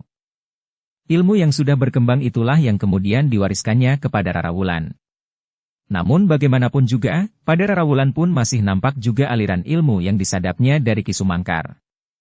Karena kesungguhannya, maka dari hari ke hari, ilmu Rara Wulan pun maju dengan pesatnya. Kemudaannya, niatnya yang menyala serta kesungguhannya, telah membuat Rara Wulan dengan cepat menjadi seorang gadis yang memiliki landasan ilmu yang kokoh. Namun ketika Rara Wulan pada suatu saat berbicara tentang kelompok Gajah Liwung, maka Sekar Mirah pun berkata, nampaknya kelompok itu masih sibuk dengan tugas-tugas mereka. Apakah sesekali aku diperkenankan untuk menemui mereka? Bertanya Rara Wulan. Tentu Rara. Tetapi tidak dalam waktu dekat ini. Kita harus tahu benar apa yang terjadi di kota raja, jawab Sekar Mirah. Rara Wulan mengangguk-angguk. Namun rasa-rasanya ada keinginan untuk pergi ke kota raja. Tetapi sejak semula Rara Wulan telah menyatakan untuk patuh terhadap Sekar Mirah, meskipun Sekar Mirah masih enggan disebut guru. Namun dalam kenyataannya, Rara Wulan telah menyadap ilmu Sekar Mirah yang bersumber dari ilmu Ki Sumangkar. Namun yang kemudian telah berkembang dan diperkaya dengan unsur-unsur dari ilmu yang lain, terutama dari Agung Sedayu yang berguru pada Kiai Gringsing, dan menguasai ilmu dari jalur ilmu Kisah Dewa. Dalam pada itu, ketika Agung Sedayu kemudian datang dari barak, maka ia pun telah membawa berita dari kota raja. Seorang penghubung telah memberitahukan apa yang telah terjadi di Istana Kepatihan. Namun laporan itu agaknya tidak cukup terperinci, sehingga tidak diketahui dengan jelas peranan anak-anak muda yang ada di dalam kelompok Gajah Liwung. Tetapi dengan tidak disangka-sangka, maka Ki Jayaraga pun tiba-tiba saja telah muncul. Dengan tergopoh-gopoh, seisi rumah telah menyambutnya. Antara cemas dan berharap, mereka pun kemudian ingin mendengar dari Ki Jayaraga, apa yang telah terjadi di Istana Kepatihan. Tetapi aku haus, desis Ki Jayaraga. Sekar Mirah tersenyum. Katanya, baiklah. Sebelum minum, Ki Jayaraga tidak akan mau bercerita. Baiklah, aku mengambilkan minum, desis Rara Wulan sambil bangkit dari tempat duduknya. Ki Jayaraga pun tersenyum sambil bertanya. Bagaimana dengan gadis itu? Anak itu cepat sekali maju. Ia bersungguh-sungguh dan tekun. Penurut dan melakukan semua yang diwajibkan, jawab Sekar Mirah. Ki Jayaraga mengangguk-angguk, sementara Rara Wulan datang sambil membawa minuman. Dingin Ki Jayaraga. Nanti aku akan membuat minuman hangat. Air baru dijerang. Terima kasih, jawab Ki Jayaraga yang meneguk minuman meskipun dingin. Namun rasa-rasanya justru menjadi segar sekali. Baru kemudian, Ki Jayaraga pun telah bercerita tentang peristiwa yang terjadi di Istana Kepatihan, termasuk peranan anak-anak muda dari kelompok Gajah Liwung. Agung Sedayu, Sekar Mirah dan Rara Wulan mendengarkannya dengan seksama. Bahkan tiba-tiba saja Rara Wulan berkata, "Senang sekali jika mendapat kesempatan untuk ikut serta." "Mereka tidak sedang bermain-main," desis Sekar Mirah. Rara Wulan mengangguk kecil. Namun ia pun kemudian menundukkan kepalanya. "Sekarang, kami mendapat kesempatan untuk beristirahat," berkata Ki Jayaraga. "Karena itu, aku sempatkan untuk melihat tanah perdikan ini. Apalagi aku tentu tidak banyak dibutuhkan lagi setelah Podang Abang tidak ada lagi. Anak-anak muda itu tentu akan dapat menyelesaikan tugas-tugas mereka berikutnya. Asal mereka tidak terlibat langsung dengan tugas-tugas yang berhubungan dengan laku sandi dari para prajurit Pati," berkata Agung Sedayu. "Untuk itu mereka memerlukan seseorang yang dapat mengendalikan mereka." "Ki Ajar Gurawa ada di antara mereka," jawab Ki Jayaraga, yang kemudian serba sedikit telah memperkenalkan orang yang disebutnya Ki Ajar Gurawa dengan kedua orang muridnya. Namun Ki Jayaraga itu akhirnya berkata, "Tetapi setiap kali aku juga akan melihat mereka. Mungkin mereka memerlukan pengalaman orang-orang tua ini. Selebihnya, aku lebih senang berada di sini. Di sini aku dapat bekerja di sawah. Tidak banyak menyia-nyiakan waktu. Apalagi saat-saat beristirahat seperti ini. Kami akan merasa senang sekali jika Ki Jayaraga akan berada di antara kami kembali," berkata Sekar Mirah. "Rumah ini tidak menjadi sangat sepi." Ki Jayaraga mengangguk-angguk. Ia memang merasa lebih berarti di tanah perdikan, di saat-saat tidak ada persoalan di antara anak-anak Gajah Liwung. Umurnya yang terpaut panjang, memang membuat dunianya agak berbeda dengan dunia anak-anak muda. Apalagi ketika Ki Ajar Gurawa tinggal di rumah yang disebut pesanggrahannya bersama kedua muridnya, meskipun ia masih tetap menyatakan sebagai anggota kelompok Gajah Liwung. "Aku menjadi sendiri." Dengan demikian sejak hari itu, Ki Jayaraga telah menempatkan diri sebagaimana ia sebelum pergi ke Mataram. Pagi-pagi sekali, Ki Jayaraga telah bersiap pergi ke sawah. Setelah minum minuman hangat, maka ia telah meninggalkan rumah dengan cangkul di pundaknya. Bahkan lebih dahulu dari Agung Sedayu yang pergi ke barak, dan Sekar Mirah yang pergi berbelanja. Ternyata sawah memberikan kesegaran bukan saja pada tubuh Ki Jayaraga, tetapi juga bagi jiwanya. Hijaunya daun padi, beningnya air di parit, serta kicau burung menyongsong terbitnya matahari. Namun dalam pada itu, selagi Ki Jayaraga menikmati masa istirahatnya di tanah perdikan menoreh, maka telah datang utusan khusus dari Jati Anom. 2 orang cantrik dari padepokan orang bercambuk datang untuk menemui Agung Sedayu. Agung Sedayu yang saat itu masih berada di baraknya, telah disusul oleh Ki Jayaraga. Kedua utusan dari Jati Anom itu mengatakan bahwa ia datang membawa pesan yang penting dari Ki Widura. Agung Sedayu pun setelah memberitahukan kepada Ki Lurah Beranjangan tentang utusan itu, segera minta diri untuk kembali menemui mereka. Ternyata berita yang dibawanya memang penting. Agung Sedayu diminta untuk segera datang ke Jati Anom. "Bagaimana keadaan guru?" bertanya Agung Sedayu. "Itulah yang akan dibicarakan," jawab utusan itu. "Ya. Kenapa? Apakah sakitnya menjadi semakin parah, atau ada sebab lain?" desak Agung Sedayu. Kedua orang utusan itu menjadi ragu-ragu. Namun seorang di antara mereka kemudian berkata, "Kami sedang mencari di mana Kiai Gringsing berada." Wajah Agung Sedayu menjadi tegang. Keduanya tidak dapat mengatakan dengan jelas apa yang sebenarnya terjadi di padepokan kecil itu, kecuali bahwa Kiai Gringsing tiba-tiba saja tidak ada di padepokan. Karena itu, maka Agung Sedayu pun tidak menunggu lebih lama lagi. Namun ketika ia sedang bersiap-siap, maka Sekar Mirah pun menemuinya sambil bertanya, "Bagaimana jika aku ikut serta Kakang?" Agung Sedayu termangu-mangu sejenak. Namun agaknya Sekar Mirah pun telah agak lama tidak menengok keluarganya di Sangkal Putung. Karena itu, maka jawabnya, "Baiklah jika kau mau ikut. Tetapi bagaimana dengan Rara Wulan?" "Kita bawa anak itu serta," jawab Sekar Mirah. Agung Sedayu mengangguk-angguk. Katanya, "Baiklah. Aku akan bersiap-siap. Aku harus berbicara dengan Ki Lurah Beranjangan dan minta diri kepada Ki Gede. Untunglah bahwa Ki Jayaraga telah berada di sini. Ia akan dapat mengawani Ki Gede. Atau jika perlu, biarlah Ki Waskita diminta untuk datang pula." Kiwas kita sudah nampak terlalu tua untuk mondar-mandir, desis Sekar Mirah. Agung Sedayu mengangguk-angguk. Katanya. Ya. Sebentar lagi Ki Gede pun akan menjadi terlalu tua. Juga Ki Jairaga, dan Ki Demang Sangkal Putung. Sekar Mirah menarik nafas dalam-dalam. Demikianlah, maka Agung Sedayu pun segera kembali ke baraknya untuk memberikan beberapa pesan kepada Ki Lurah, serta memberitahukan bahwa ia akan berada di Jati Anom untuk beberapa hari.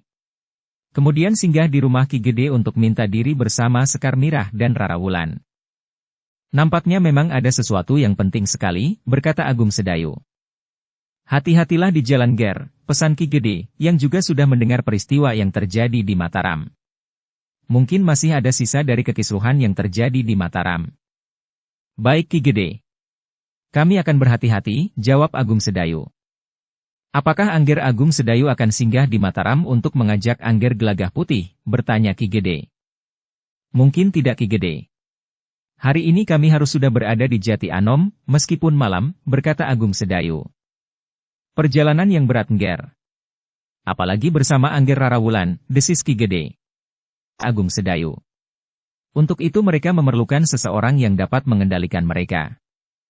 Agung Sedayu mengangguk-angguk. Ia pun menyadari bahwa perjalanan ke Jati Anom adalah perjalanan yang cukup jauh. Karena itu, maka Agung Sedayu memang harus berpikir lagi, apakah ia akan berangkat saat itu dan kemalaman di perjalanan, atau berangkat esok pagi-pagi sekali. Namun Ki Gede ternyata memberikan satu di antara banyak kemungkinan. Jika kau berangkat hari ini, kau dapat singgah di Mataram menemui Angger Gelagah Putih. Besok pagi-pagi kalian berangkat ke Jati Anom. Tetapi Gelagah Putih tidak berada di kota Raja Ki Gede. Ia berada di sebuah padukuhan yang berada di luar kota Raja, jawab Agung Sedayu. Ki Gede mengangguk-angguk. Namun Agung Sedayu justru berkata, aku dapat bermalam di rumah Ki Lurah Beranjangan. Meskipun Ki Lurah tidak ada di rumah, tetapi pembantu-pembantunya yang menunggui rumah itu tentu sudah ada yang mengenal aku, berkata Agung Sedayu. Lalu katanya pula, apalagi aku datang bersama cucu Ki Lurah. Baru besok pagi-pagi, kami meneruskan perjalanan ke Jati Anom. Demikianlah, seperti yang dikatakan kepada Ki Gede, mereka akan berangkat hari itu juga dan bermalam di Mataram. Namun kedua utusan yang menemui Agung Sedayu itu berniat untuk langsung kembali ke Jati Anom. Kami akan mengatakan bahwa Ki Agung Sedayu sedang dalam perjalanan, berkata salah seorang dari kedua orang utusan itu. Baiklah. Aku akan segera menyusul kalian. Besok menjelang fajar kami akan berangkat dari rumah Ki Lurah, berkata Agung Sedayu. Meskipun kemudian mereka berangkat bersama-sama, namun kedua orang utusan itu akan berjalan terus, sebagaimana dikatakannya. Agung Sedayu, Sekar Mirah dan Rara Wulan memang singgah di rumah Ki Lurah Beranjangan. Pembantu yang ada di rumah itu telah mempersilahkan mereka dan memperlakukan mereka dengan baik. Apalagi di antara mereka terdapat Rara Wulan. Bahkan para pembantu itu telah mempertanyakan, kapan Ki Lurah Beranjangan akan pulang. Aku tidak tahu pasti, jawab Rara Wulan. Seperti yang direncanakan, maka Agung Sedayu memang tidak menemui Gelagah Putih yang berada di luar kota Raja. Namun Agung Sedayu yang telah mendengar peristiwa yang terjadi di Mataram, telah berusaha untuk dapat bertemu dengan Ki Wirayuda. Ki Wirayuda merasa gembira dapat bertemu dengan Agung Sedayu. Namun Agung Sedayu kemudian berkata, tetapi aku hanya sekedar singgah Ki Wirayuda. Aku akan pergi ke Jati Anom. Kau tidak menemui adikmu, bertanya Ki Wirayuda. Agung Sedayu menggeleng. Katanya, besok saja, jika aku kembali dari Jati Anom. Mudah-mudahan aku akan segera dapat kembali jika keadaan guru tidak mencemaskan. Apalagi seisi padepokan tidak tahu, di mana guruku berada. Ki Wirayuda mengangguk-angguk kecil. Sementara Agung Sedayu pun kemudian berkata, cepatlah sembuh. Tenagamu sangat diperlukan dalam keadaan seperti ini. Aku sudah hampir sembuh, jawab Ki Wirayuda sambil tertawa. Namun sebenarnya lah ia masih dalam perawatan karena luka-lukanya yang parah. Dengan nada dalam ia berkata, adikmu telah menyelamatkan nyawaku. Ia melakukan tugasnya dalam sebuah pertempuran, jawab Agung Sedayu. Demikianlah, Agung Sedayu tidak terlalu lama berkunjung kepada Ki Wirayuda yang masih belum benar-benar sembuh. Namun Ki Wirayuda itu kemudian sempat berkata, Dalam keadaan seperti ini, aku masih harus menahan diri. Seperti sudah diduga, justru setelah gerombolan itu dihancurkan, anak-anak muda mulai lagi dengan kenakalan-kenakalannya. Satu tugas buat anak-anak Gajah Liwung, desis Agung Sedayu. Malam itu, Agung Sedayu, Sekar Mirah dan Rara Wulan bermalam di Mataram. Tidak ada peristiwa apapun yang terjadi. Di sana-sini masih nampak para prajurit meronda. Sementara para petugas sandi hilir mudik memasuki lorong-lorong sempit untuk melihat-lihat keadaan. Menjelang fajar, seperti yang direncanakan maka Agung Sedayu, Sekar Mirah dan Rara Wulan telah minta diri kepada para pembantu di rumah Ki Lurah Beranjangan. Mereka tidak sempat makan lebih dahulu. Namun para pembantu telah menghidangkan minuman hangat bagi mereka. Sejenak kemudian, maka mereka pun telah berpacu meninggalkan kota raja menuju ke Jati Anom. Mereka memang tidak ingin singgah di Sangkal Putung, meskipun Sekar Mirah ingin sekali mengunjungi keluarganya. Tetapi Sekar Mirah menyadari bahwa Agung Sedayu ingin segera sampai ke padepokan orang bercambuk untuk mengetahui keadaan sebenarnya dari gurunya, Kiai Gringsing. Sekar Mirah pun telah memperhitungkan bahwa kakaknya tentu juga berada di padepokan. Rara Wulan yang belum terbiasa menempuh perjalanan jauh, meskipun di tanah perdikan menoreh ia sudah sering berlatih menyusuri jalan-jalan padukuhan di atas punggung kuda, merasakan bahwa perjalanan itu cukup panjang. Tetapi oleh latihan-latihannya yang teratur, maka Rara Wulan dapat mengatur dirinya, sehingga ia tidak merasa terlalu letih. Ketika ketiganya kemudian sampai ke Kali Opak, maka mereka telah beristirahat sesaat. Kuda-kuda mereka mendapat kesempatan untuk minum air Kali Opak yang jernih, serta makan rumput segar. Agung Sedayu sempat bercerita kepada Sekar Mirah dan Rara Wulan, bahwa Kali Opak pernah menyaksikan pertumpahan darah yang menggetarkan jantung ketika terjadi perang antara Mataram dan Pajang. Mudah-mudahan perang tidak terjadi lagi, desis Agung Sedayu. Tetapi bagaimana dengan Pati, bertanya Sekar Mirah. Agung Sedayu menarik nafas panjang. Ketika awan gelap yang menyelubungi Mataram dan Madiun mulai terkuak, maka mendung telah mengalir di atas Pati. Apakah memang sudah menjadi naluri kita untuk saling membunuh di antara sesama? Pertanyaan itu telah bergejolak di dalam hati Agung Sedayu. Sebuah pertanyaan lain telah mengikuti pula menggelepar di dalam hatinya. Kenapa manusia tidak dapat saling mengasihi di antara sesamanya? Kenapa kehidupan yang tenang dan damai hanya terjadi di dalam mimpi? Namun Agung Sedayu tidak dapat merenung terlalu lama. Rara Wulan menjerit kecil ketika ia melihat seekor ular yang menelusur beberapa langkah mengarah ke kakinya, seekor ular belang. Hampir di luar sadarnya Agung Sedayu telah menggapai sebongkah kecil batu. Dengan serta-merta dilemparkannya batu itu tepat mengenai kepala ular itu. Kemampuan bidiknya yang jarang ada duanya telah membuat sekali lempar, remuklah kepala ular itu, sebelum ular itu mematuk tumit Rara Wulan. Namun Agung Sedayu pun kemudian berkata, "Marilah. Kita sudah cukup lama beristirahat. Kita akan meneruskan perjalanan. Kita masih akan menempuh perjalanan yang agak panjang." Ketiganya pun kemudian telah meninggalkan tepian Kali Opak. Namun mereka masih menyempatkan diri untuk singgah sebentar di sebuah kedai untuk sekedar minum dan makan. Sejenak kemudian mereka pun telah berpacu kembali langsung menuju ke Jati Anom. Ternyata mereka tidak menemui hambatan apapun di perjalanan. Lewat tengah hari, maka mereka pun telah memasuki telatah Kademangan Jati Anom.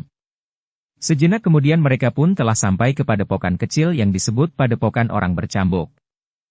Ketika mereka memasuki gerbang padepokan, maka dua orang cantrik telah menyongsong mereka. Wajahnya nampak muram, sementara keduanya tidak banyak berbicara sebagaimana kebiasaan mereka menyambut Agung Sedayu. Suasana yang sendu nampak menyelubungi padepokan itu. Sejenak kemudian, maka Agung Sedayu, Sekar Mirah dan Rara Wulan telah dipersilahkan masuk ke bangunan induk padepokan kecil itu. Seperti yang diduga oleh Sekar Mirah, maka Suandaru memang sudah ada di padepokan itu. Justru bersama Pandan Wangi. Pertemuan yang diliputi oleh suasana yang buram karena keadaan Kiai Gringsing yang tidak menentu. "Paman Widura sedang pergi," berkata Suandaru. "Bagaimana dengan guru?" bertanya Agung Sedayu tidak sabar. "Kita menunggu Paman Widura sebentar," jawab Suandaru. "Paman pergi kemana?" bertanya Agung Sedayu. "Tidak ada yang tahu," jawab Suandaru. Agung Sedayu mengangguk-angguk kecil. Namun ia tidak bertanya lagi. Bahkan ia pun kemudian bangkit berdiri dan melangkah menuju ke bilik Kiai Gringsing. Suandaru hanya memandangi saja. Tetapi ia tidak bertanya apa-apa. Demikian pula Pandanwangi, Sekar Mirah dan Rara Wulan. Ketika Agung Sedayu memasuki bilik gurunya, maka terasa jantungnya bergetar, bilik itu nampak bersih dan teratur rapi, untuk ditinggalkan agar tidak nampak kotor dan berserakan. Tidak ada tanda-tanda apapun yang dapat dipergunakan untuk memecahkan teka-teki tentang kepergian gurunya, justru pada saat gurunya sedang sakit. Bahkan semakin keras. Sejenak kemudian Agung Sedayu pun telah duduk kembali bersama Suandaru dan beberapa orang yang lain. Seorang cantrik yang termasuk dituakan di padepokan itu hanya dapat mengatakan bahwa dalam keadaan yang sakit keras, Kiai Gringsing ingin melihat-lihat halaman. Sendiri, bertanya Agung Sedayu. Tidak, jawab cantrik itu. Bersama Ki Widura. Agung Sedayu menarik nafas dalam-dalam. Agaknya segala sesuatunya masih harus menunggu kedatangan Ki Widura. Dalam kegelisahan menunggu, Suandaru sempat bertanya. Kapan Kakang berangkat? Kemarin, jawab Agung Sedayu. Semalam aku bermalam di Mataram. Suandaru mengangguk-angguk. Katanya. Ketika matahari terbit, aku sudah berada di sini. Kau bertemu Paman Widura? Bertanya Agung Sedayu. Aku bertemu beberapa saat. Tetapi Paman Widura nampaknya sangat gelisah, sehingga tidak banyak yang dikatakannya. Ia pergi beberapa lama. Kemudian kembali lagi. Tetapi ia masih belum mengatakan apa-apa. Bahkan kemudian ia telah pergi lagi, jawab Suandaru. Lalu katanya pula. Kedua orang yang pergi ke tanah perdikan menoreh semalam telah kembali. Mereka mengatakan bahwa Kakang sedang dalam perjalanan. Agung Sedayu mengangguk-angguk. Katanya. Aku tidak dapat datang lebih cepat. Suandaru hanya mengangguk-angguk saja. Sementara ruangan itu telah menjadi hening kembali. Beberapa saat kemudian, mereka telah mendengar derap kaki kuda. Berbaring orang-orang yang ada di ruang itu bangkit berdiri. Paman Widura, desis Agung Sedayu, yang dengan tergesa-gesa melangkah keluar diikuti oleh Suandaru. Sebenarnya lah yang datang memang Ki Widura. Ketika ia melihat Agung Sedayu, maka ia pun berkata, Nah, kau sudah datang.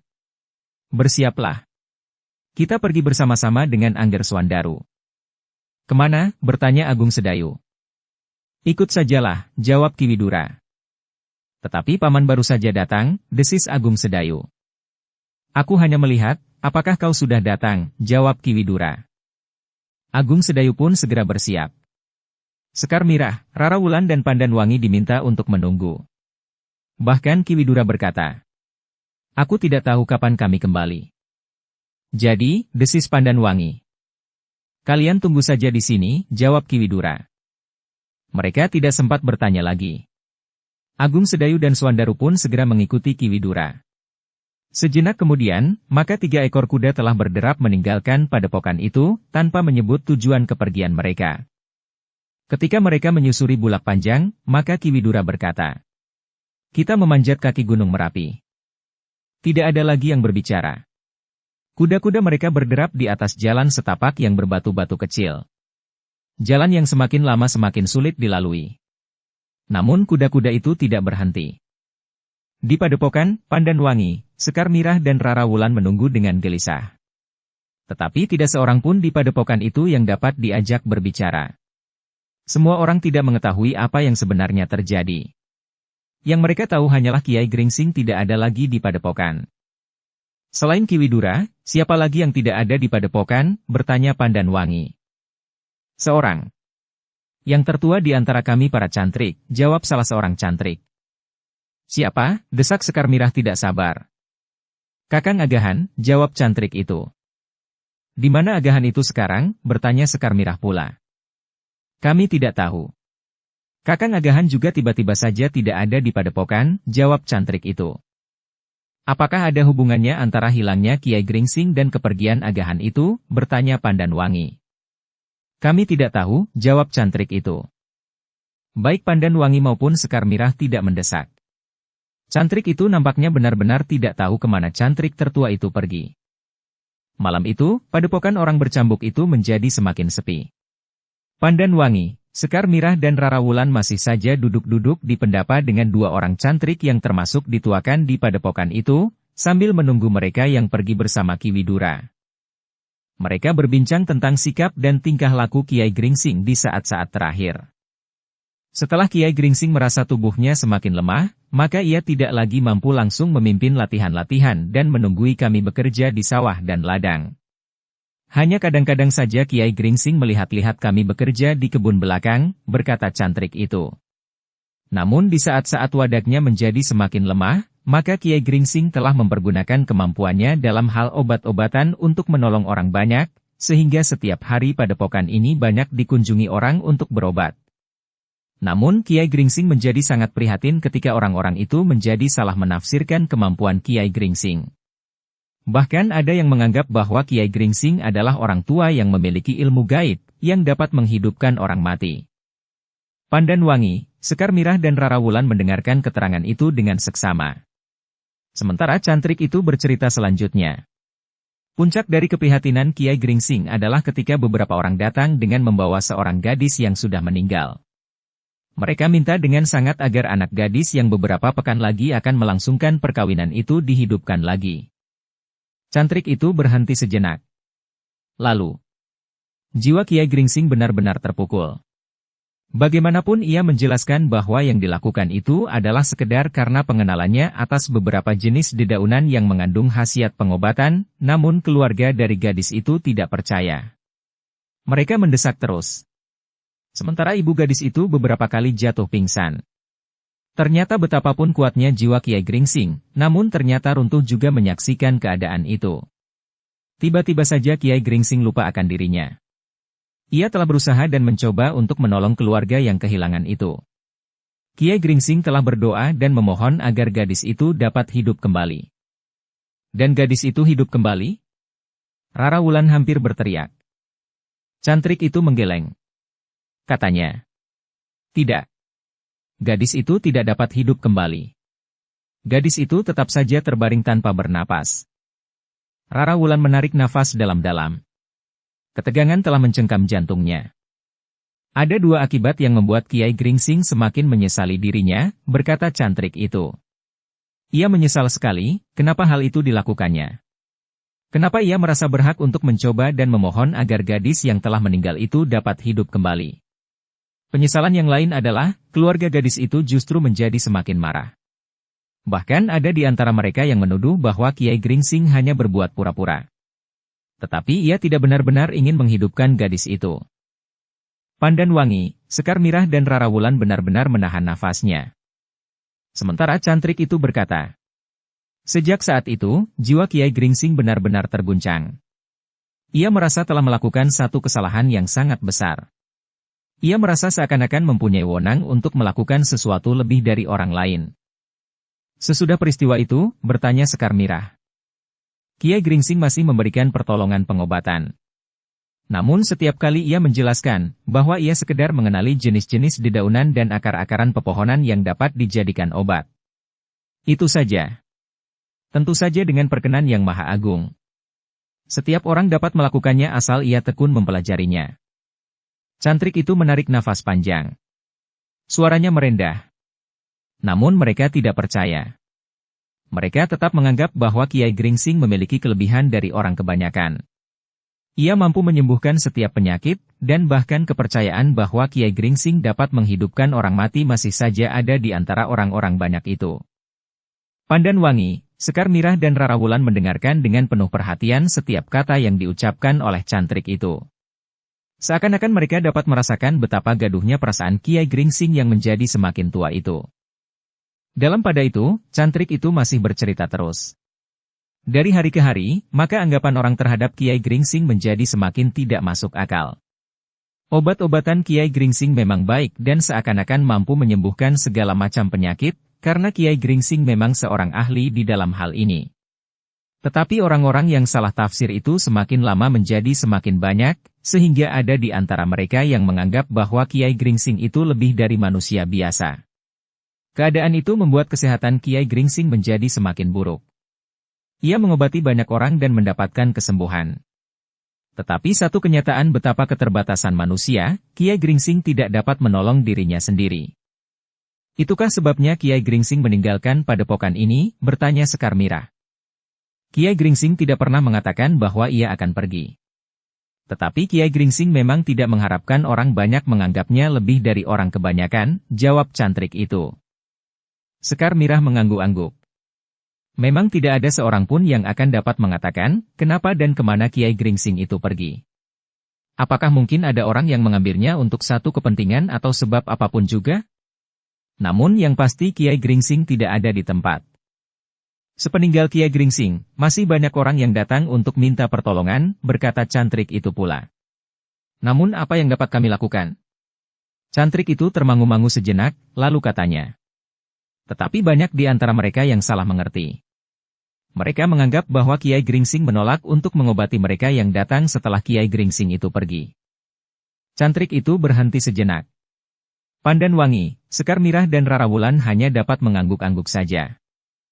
Dalam pada itu, malam pun menjadi semakin malam. Udara menjadi bertambah dingin, sehingga cantrik itu berkata, "Aku persilahkan kalian beristirahat di dalam. Kami sudah membersihkan bilik di bangunan induk itu. Namun sebagaimana adanya." Pandan Wangi mengangguk kecil. Katanya, "Terima kasih. Apa yang ada sudah cukup baik bagi kami. Tetapi kami masih ingin menunggu beberapa saat." Sekar Mirah pun menyahut. "Ya, kami akan menunggu." "Nampaknya sudah lewat tengah malam," berkata cantrik itu. "Ya," jawab Pandan Wangi. "Tetapi kami belum merasa mengantuk." Cantrik itu mengangguk-angguk. Sementara Sekar Mirah justru berkata, "Jika kau merasa letih, beristirahatlah. Nanti kami akan segera masuk pula." Cantrik itu tersenyum. Katanya, "Aku bertugas malam ini. Aku harus berada di sini sampai dini." "Baiklah. Jika demikian, kita akan dapat bersama-sama duduk di sini," desis Pandan Wangi pula. Dalam pada itu, seorang cantrik yang masih muda telah menghidangkan minuman panas. Wedang jahe dengan gula kelapa. Beberapa potong makanan, yang ternyata dapat membantu mereka yang duduk di pendapa itu untuk menahan kantuk. Namun ketika tengah malam lewat semakin jauh, orang-orang yang ada di pendapa itu terkejut. Mereka mendengar pintu gerbang halaman padepokan itu berderak keras. Kemudian ketika mereka berpaling, mereka melihat beberapa orang menyusup masuk dengan tergesa-gesa. Kedua cantrik yang ada di pendapa itu bangkit berdiri dan menyongsong orang-orang yang melintasi halaman menuju ke pendapa itu. Sementara dua orang cantrik yang lain telah muncul pula dari samping bangunan induk itu. Salah seorang cantrik yang turun dari pendapa itu bertanya, "Kisanak, siapakah Kisanak ini, dan apakah keperluan Kisanak datang di malam begini?" "Kami ingin bertemu dengan orang bercambuk itu," jawab salah seorang dari mereka. "Untuk apa?" bertanya cantrik itu. "Aku harus mengambilnya malam ini." Ki Lurah yang sakit menjadi semakin parah. "Kiai Gringsing ternyata menolak untuk mengobatinya kemarin," jawab orang itu. "Kiai Gringsing tidak ada di padepokan, Kisanak." "Bukankah sudah aku katakan?" jawab cantrik itu. "Omong kosong. Kiai Gringsing menolak karena menganggap bahwa Ki Lurah adalah orang yang sering melakukan kejahatan." "Aku tahu itu. Tetapi Kiai Gringsing tidak akan dapat mengelak. Sekarang aku akan membawanya. Aku tidak percaya bahwa Kiai Gringsing memiliki tuah yang dapat membuat kami menjadi terkutuk.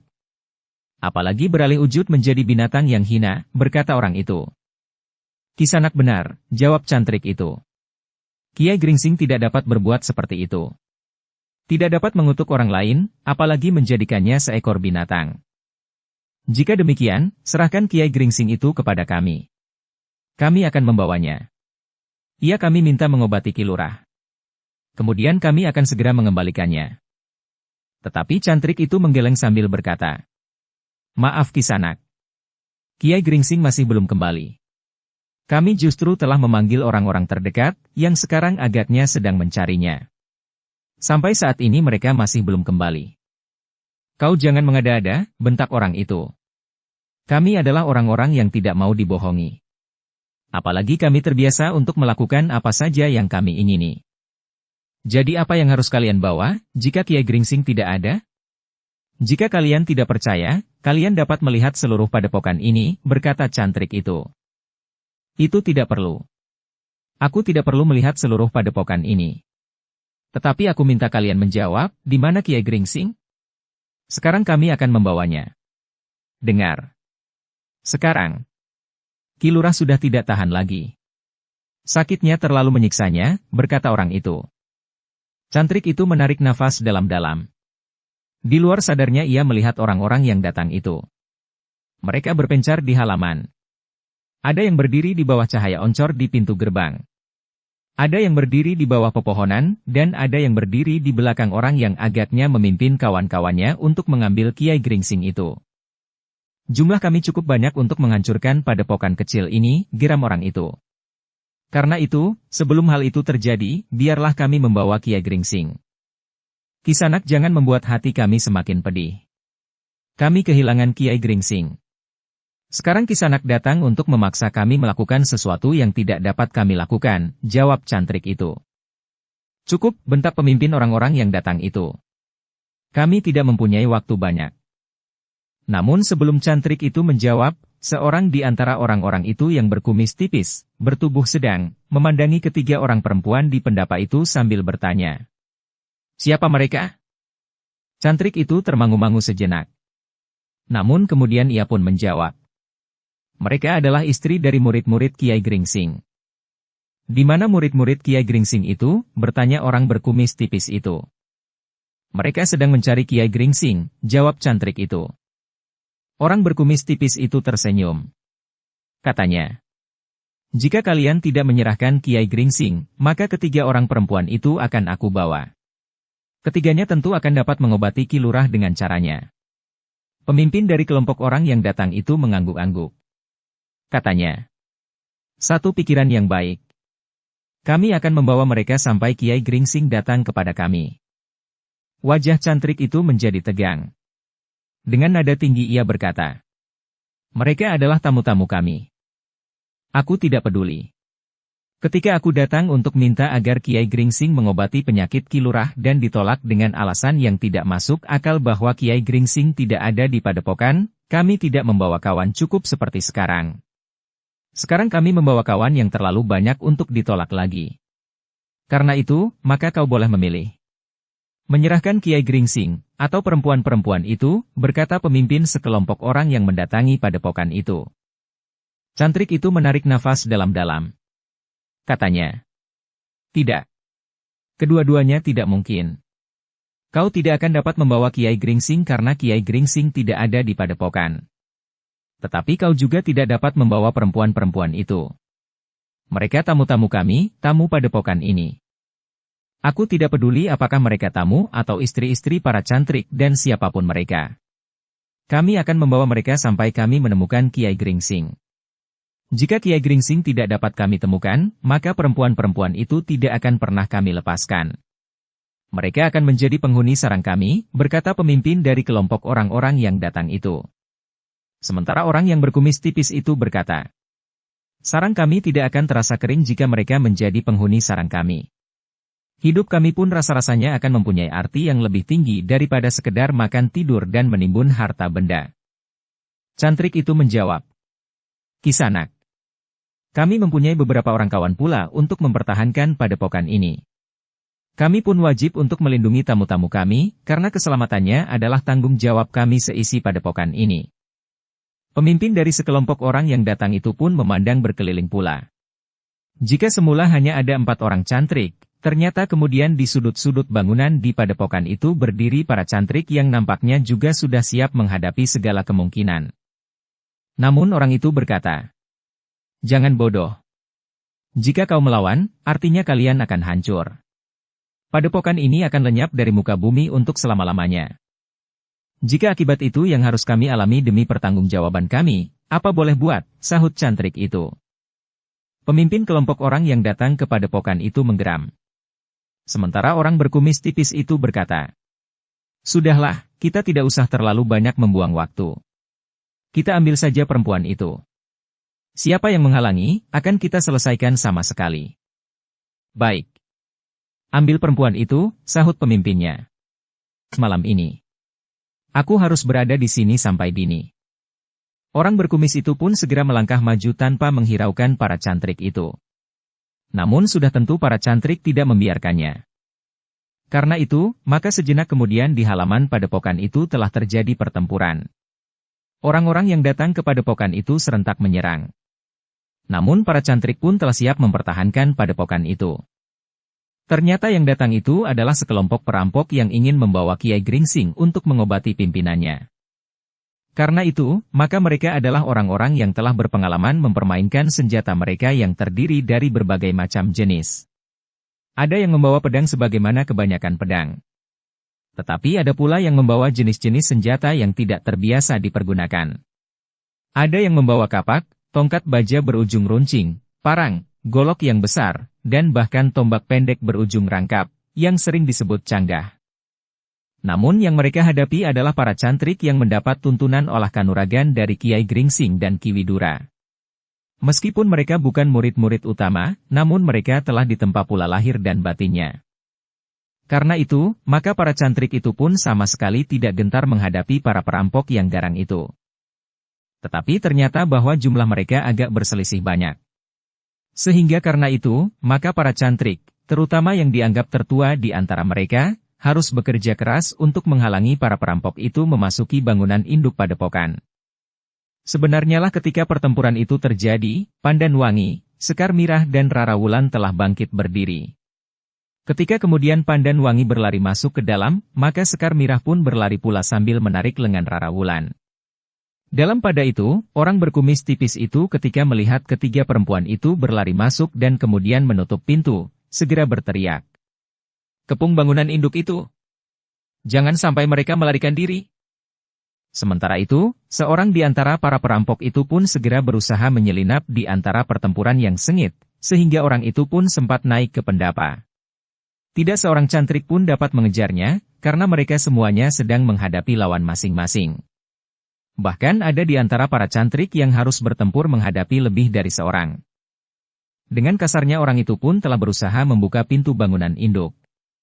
Orang itu berniat menangkap ketiga orang perempuan yang berlari masuk ke dalam.